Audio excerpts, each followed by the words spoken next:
Join us on the program right now. David Thompson is with us, attorney with Cooper and Clark. And Mr. Thompson, thank you, sir, for coming on the program this evening.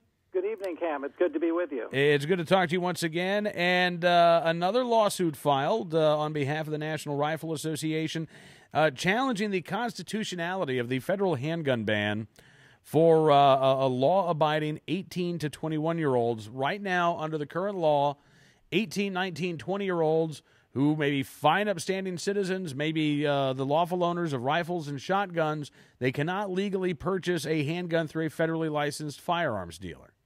Yes, Cam, you're absolutely right, and we've challenged that as a severe infringement on the Second Amendment rights of these young adults who serve with distinction in our nation's military and in law enforcement. And it's really an unbelievable law. I mean, everyone would agree that Congress can't pass a law saying 18, 19, and 20-year-olds couldn't buy books from booksellers, and yet here Congress has said that these young adults can't buy guns from gun sellers, and they're forced into the extremely limited, unlicensed market, and it's a severe infringement on their rights, and we're confident that the courts are going to strike this down. Well, and that's what's so interesting, David, is that there's no prohibition on ownership, but as you say, it's simply that individuals who are in this age group are prevented from entering into the largest legal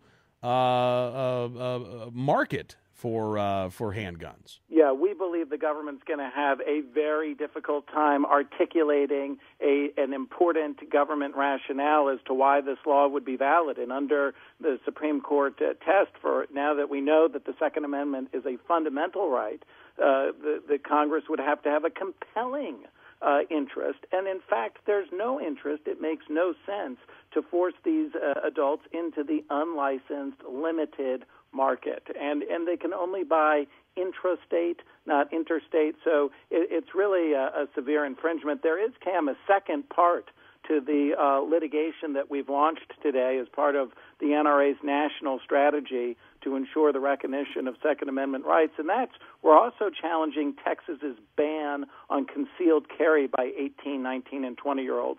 Texas allows these adults to carry their long guns and to carry their handguns in their car. But the minute they step out of their car, they're stripped of their right of self-defense. And, our client, his parents go to a Walmart that's not in a great part of town in Lubbock, and when they go there, they like to conceal carry so that they can protect themselves. He just wants that same common sense and constitutionally protected right of self-defense.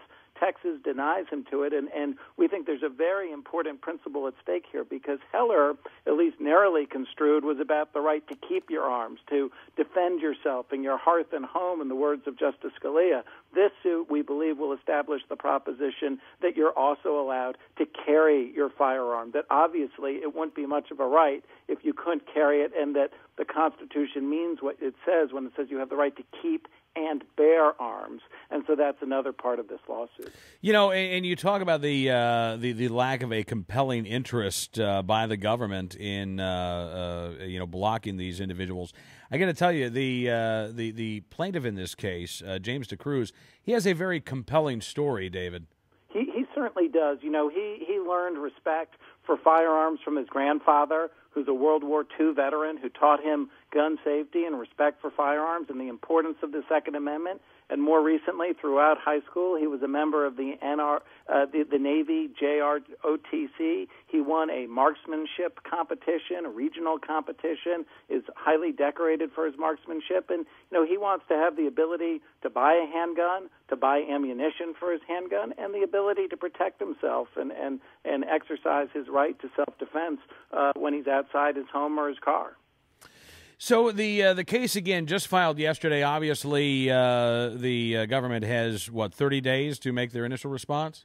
Yeah, that's right. They do, and this case is pending in Lubbock, Texas, where Mr. DeCruz lives, and the judge that the case was assigned to is Judge Cummings. He was the district court judge in the Emerson case, which you may recall back about a dozen years ago was the case that really started it all. It was the first robust articulation of the individual right to keep and bear arms by a court, a federal court, and it really snowballed into and led to and paved the way for Justice Scalia's very fine opinion in Heller. And David, the case will ultimately, I guess, if this gets appealed, will ultimately end up before the Fifth Circuit Court of Appeals. Do they have a history in terms of Second Amendment rulings? They do. Judge Cummings' ruling in Emerson went to the Fifth Circuit Court of Appeals, and they affirmed it. And again, a very lengthy, very scholarly, thorough defense of the Second Amendment, of the individual right to keep and bear arms. And again, that decision was really a predecessor for the Supreme Court in Heller. So we think that the precedent in that Emerson case cuts dramatically and strongly in our favor. All right. Well, listen, David, again, I really appreciate you coming on the program tonight and talking about this new case. I know we'll be talking about it further in the months to come. And any updates, by the way, on some of the other litigation that the NRA is pursuing? Well, we're pursuing the case out in Chicago, and we saw that Mayor Daley has stepped down as mayor, so he is a defendant in that lawsuit. We may need to substitute Rahm Emanuel or whoever the new mayor of Chicago is when that transfer of power occurs. But we're moving aggressively with discovery in that case, and we are confident that Chicago law will be struck down as an act of defiance aimed at the United States Supreme Court. All right. David, thank you again, sir, and look forward to talking to you again very soon. Thanks, Cam, so much. Have a good evening. You too. David Thompson, attorney with Cooper and Kirk, joining us, talking about the NRA's latest lawsuit.